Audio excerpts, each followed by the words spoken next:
Well, doesn't get more inspirational than that lot. My God, brilliant talks by everybody. Thank you all so very, very much. And we just inspired by you. But I think the big message to me is everybody needs to be respected. That's what we need.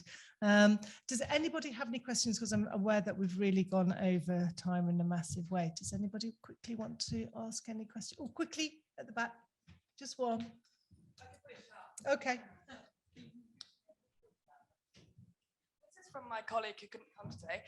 She was wondering, this is for Megan and Whitney, thank you so much to everyone, it was fantastic, but my colleague was wondering, when you attend sort of, you know, fertility clinics, do you find that it's always mother and father on all the documentation? And do you know how, have you been trying to sort of change this and sort of advocate for, you know, mother and mother or father and father?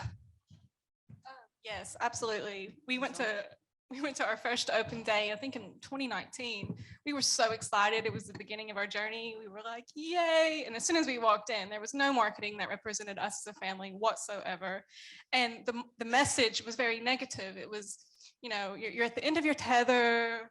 This is the last resort. And for a lot of people, it wasn't. We were just getting started, and they still shouldn't use that language full stop. It should be a positive experience.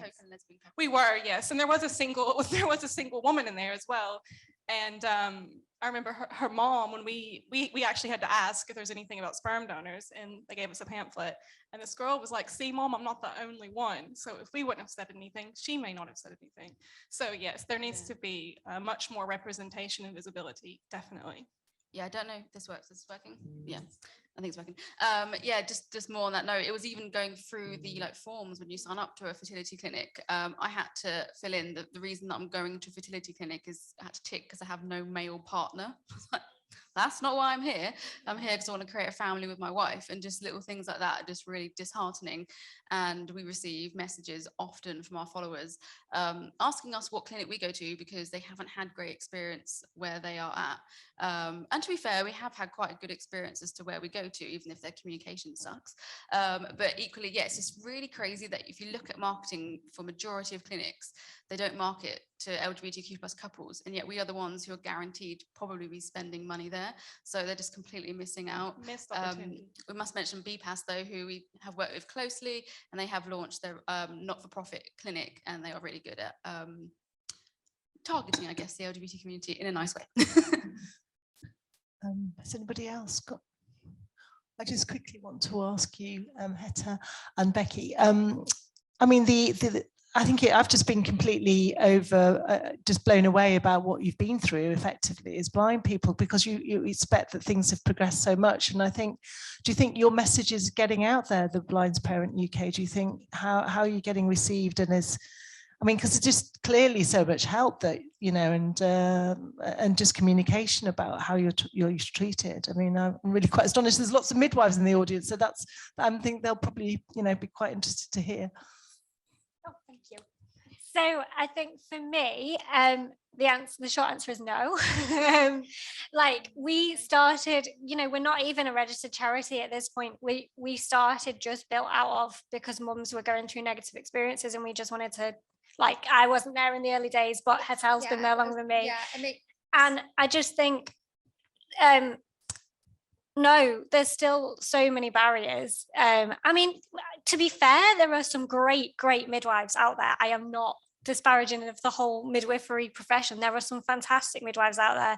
I had 2 home births with my youngest 2, and I could not have honestly asked for better care and more, and they were great and they were fantastic. But no, I think there is so much more work to do around, and I'm sure, we can speak for blind people, we can speak for experience, but I'm sure this probably counts for other parents with different disabilities.